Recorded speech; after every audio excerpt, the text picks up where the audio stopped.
Vanity Fair by William Makepeace Thackeray. Chapter 1. Chiswick Mall. While the present century was in its teens, and on one sunshiny morning in June, there drove up to the great iron gate of Miss Pinkerton's Academy for Young Ladies, on Chiswick Mall, a large family coach, with 2 fat horses in blazing harness, driven by a fat coachman in a 3-cornered hat and wig, at the rate of 4 miles an hour. A black servant, who reposed on the box beside the fat coachman, uncurled his bandy legs as soon as the equipage drew up opposite Miss Pinkerton's shining brass plate, and as he pulled the bell, at least a score of young heads were seen peering out of the narrow windows of the stately old brick house. Nay, the acute observer might have recognized the little red nose of good-natured Miss Jemima Pinkerton herself, rising over some geranium pots in the window of that lady's own drawing-room. "It is Mrs. Sedley's coach, sister," said Miss Jemima. "Sambo, the black servant, has just rung the bell, and the coachman has a new red waistcoat." "Have you completed all the necessary preparations incident to Miss Sedley's departure, Miss Jemima?" asked Miss Pinkerton herself, that majestic lady, the Semiramis of Hammersmith, the friend of Dr. Johnson, the correspondent of Mrs. Chapone herself. "The girls were up at 4 this morning, packing her trunks, sister," replied Miss Jemima. "We have made her a beau-pot." "Say a bouquet, Sister Jemima; 'tis more genteel." "Well, a bouquet as big almost as a haystack. I have put up 2 bottles of the gillyflower water for Mrs. Sedley, and the receipt for making it in Amelia's box."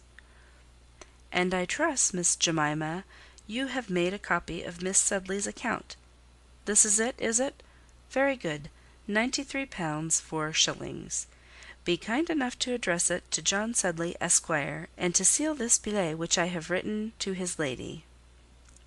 In Miss Jemima's eyes, an autograph letter of her sister, Miss Pinkerton, was an object of as deep veneration as would have been a letter from a sovereign.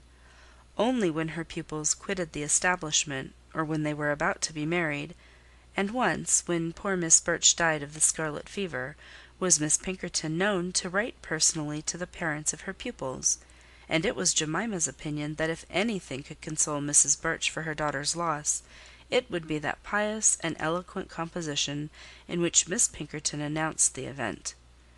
In the present instance, Miss Pinkerton's billet was to the following effect: "The Mall, Chiswick, June 15th, 18 —. Madame, after her 6 years' residence at the Mall, I have the honour and happiness of presenting Miss Amelia Sedley to her parents, as a young lady not unworthy to occupy a fitting position in their polished and refined circle.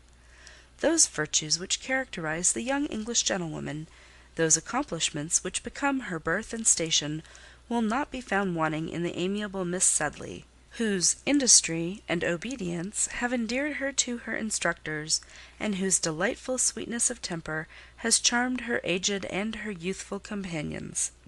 In music, in dancing, in orthography, in every variety of embroidery and needlework, she will be found to have realized her friends' fondest wishes. In geography there is still much to be desired, and a careful and undeviating use of the backboard for 4 hours daily during the next 3 years is recommended as necessary to the acquirement of that dignified deportment and carriage so requisite for every young lady of fashion. In the principles of religion and morality, Miss Sedley will be found worthy of an establishment which has been honoured by the presence of the great lexicographer, and the patronage of the admirable Mrs. Chapone. In leaving the Mall, Miss Amelia carries with her the hearts of her companions, and the affectionate regards of her mistress, who has the honour to subscribe herself, Madame, your most obliged humble servant, Barbara Pinkerton. P.S. Miss Sharp accompanies Miss Sedley. It is particularly requested that Miss Sharp's stay in Russell Square may not exceed 10 days. The family of distinction with whom she is engaged desire to avail themselves of her services as soon as possible.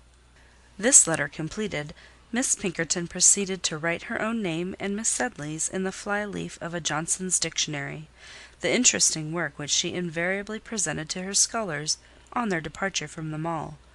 On the cover was inserted a copy of Lines addressed to a young lady on quitting Miss Pinkerton's school at the Mall by the late revered Dr. Samuel Johnson.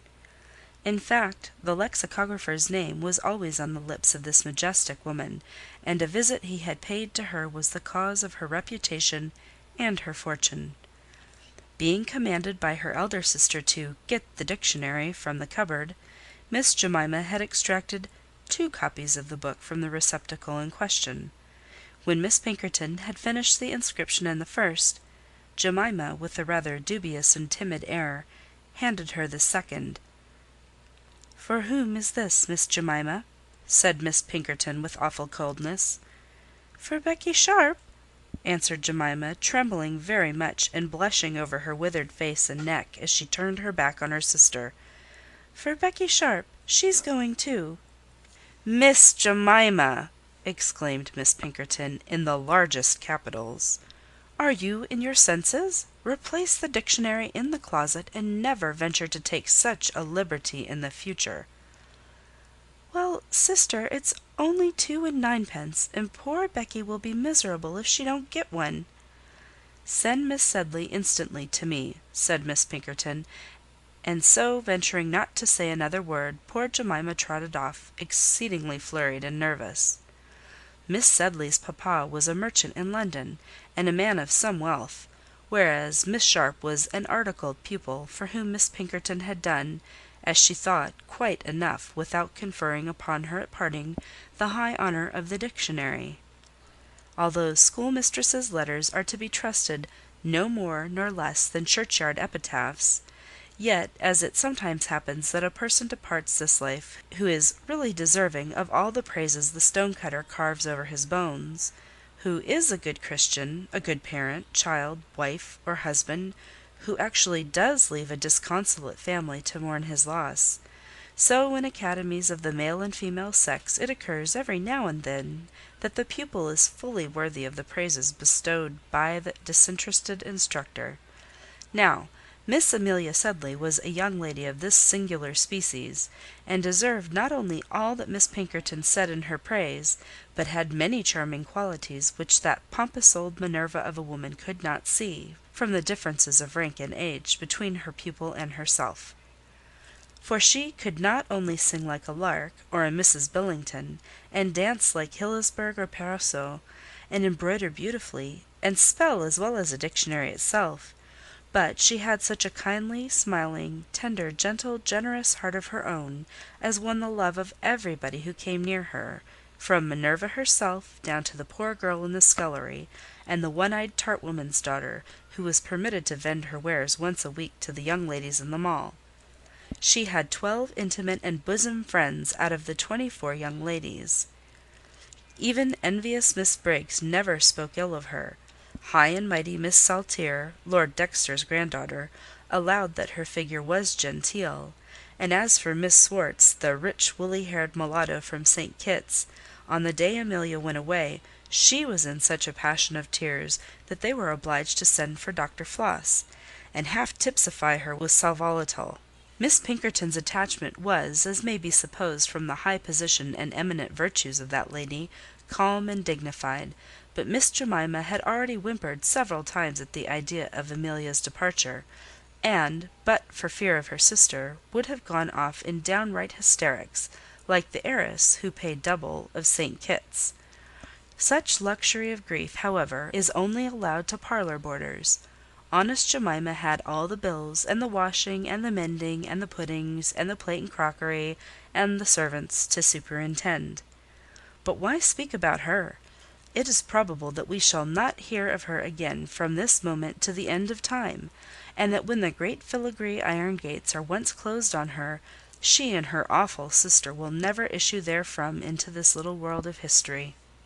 But as we are to see a great deal of Amelia, there is no harm in saying at the outset of our acquaintance that she was a dear little creature, and a great mercy it is, both in life and in novels, which, and the latter especially, abound in villains of the most sombre sort, that we are to have for a constant companion so guileless and good-natured a person. As she is not a heroine, there is no need to describe her person. Indeed, I am afraid that her nose was rather short than otherwise, and her cheeks a great deal too round and red for a heroine; but her face blushed with rosy health, and her lips with the freshest of smiles, and she had a pair of eyes which sparkled with the brightest and honestest good humour, except indeed when they filled with tears, and that was a great deal too often; for the silly thing would cry over a dead canary bird, or over a mouse that the cat haply had seized upon, or over the end of a novel, were it ever so stupid; and as for saying an unkind word to her, were any persons hard-hearted enough to do so, why, so much the worse for them. Even Miss Pinkerton, that austere and godlike woman, ceased scolding her after the first time, and though she no more comprehended sensibility than she did algebra, gave all masters and teachers particular orders to treat Miss Sedley with the utmost gentleness, as harsh treatment was injurious to her. So that when the day of departure came, between her two customs of laughing and crying, Miss Sedley was greatly puzzled how to act. She was glad to go home, and yet most woefully sad at leaving school. For 3 days before, little Laura Martin, the orphan, followed her about like a little dog. She had to make and receive at least 14 presents, to make 14 solemn promises of writing every week. "Send my letters under cover to my grandpapa, the Earl of Dexter," said Miss Saltire, who, by the way, was rather shabby. "Never mind the postage, but write every day, you dear darling," said the impetuous and woolly-headed, but generous and affectionate Miss Swartz. And the orphan little Laura Martin, who was just and round-hand, took her friend's hand and said, looking up in her face wistfully, "Amelia, when I write to you, I shall call you mamma." All which details, I have no doubt, Jones, who reads this book at his club, will pronounce to be excessively foolish, trivial, twaddling, and ultra-sentimental. Yes, I can see Jones at this minute, rather flushed with his joint of mutton and half-pint of wine, taking out his pencil and scoring under the words foolish, twaddling, etc., and adding to them his own remark of "quite true." Well, he is a lofty man of genius, and admires the great and heroic in life and novels, and so had better take warning and go elsewhere. Well then, the flowers, and the presents, and the trunks, and bonnet boxes of Miss Sedley having been arranged by Mr. Sambo in the carriage, together with a very small and weather-beaten old cowskin trunk with Miss Sharp's card neatly nailed upon it, which was delivered by Sambo with a grin, and packed by the coachman with a corresponding sneer, the hour for parting came, and the grief of that moment was considerably lessened by the admirable discourse which Miss Pinkerton addressed to her pupil. Not that the parting speech caused Amelia to philosophize, or that it armed her in any way with a calmness, the result of argument, but it was intolerably dull, pompous, and tedious; and having the fear of her schoolmistress greatly before her eyes, Miss Sedley did not venture in her presence to give way to any ebullitions of private grief. A seed cake and a bottle of wine were produced in the drawing-room, as on the solemn occasions of the visits of parents, and these refreshments being partaken of, Miss Sedley was at liberty to depart. "You'll go in and say good-bye to Miss Pinkerton, Becky," said Miss Jemima to a young lady of whom nobody took any notice, and who was coming downstairs with her own bandbox. "I suppose I must," said Miss Sharp calmly, and much to the wonder of Miss Jemima; and the latter having knocked at the door, and receiving permission to come in, Miss Sharp advanced in a very unconcerned manner, and said in French, and with a perfect accent, "Mademoiselle, je viens vous faire mes adieux." Miss Pinkerton did not understand French. She only directed those who did. But biting her lips and throwing up her venerable and Roman-nosed head, on the top of which figured a large and solemn turban, she said, "Miss Sharp, I wish you a good morning." As the Hammersmith Semiramis spoke, she waved one hand, both by way of adieu, and to give Miss Sharp an opportunity of shaking one of the fingers of the hand which was left out for that purpose. Miss Sharp only folded her own hands with a very frigid smile and bow, and quite declined to accept the proffered honour on which Semiramis tossed up her turban more indignantly than ever. In fact, it was a little battle between the young lady and the old one, and the latter was worsted. "Heaven bless you, my child," said she, embracing Amelia, and scowling the while over the girl's shoulder at Miss Sharp. "Come away, Becky," said Miss Jemima, pulling the young woman away in great alarm, and the drawing-room door was closed upon them for ever. Then came the struggle and parting below. Words refuse to tell it.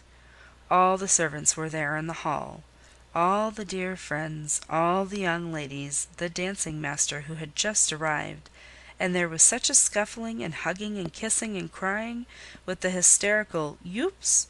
of Miss Swartz, the parlour boarder, from her room, as no pen can depict, and as the tender heart would fain pass over. The embracing was over. They parted. That is, Miss Sedley parted from her friends. Miss Sharp had demurely entered the carriage some minutes before. Nobody cried for leaving her. Sambo of the bandy legs slammed the carriage door on his young weeping mistress. He sprang up behind the carriage. "Stop!" cried Miss Jemima, rushing to the gate with a parcel. "It's some sandwiches, my dear," said she to Amelia. "You may be hungry, you know. And Becky Sharp, here's a book for you that my sister, that is Johnson's Dictionary, you know. You mustn't leave us without that. Good-bye. Drive on, coachman. God bless you." And the kind creature retreated into the garden, overcome with emotion. But lo! and just as the coach drove off, Miss Sharp put her pale face out of the window and actually flung the book back into the garden. This almost caused Jemima to faint with terror. "Well, I never!" said she. "What an audacious—" Emotion prevented her from completing either sentence. The carriage rolled away. The great gates were closed. The bell rang for the dancing lesson.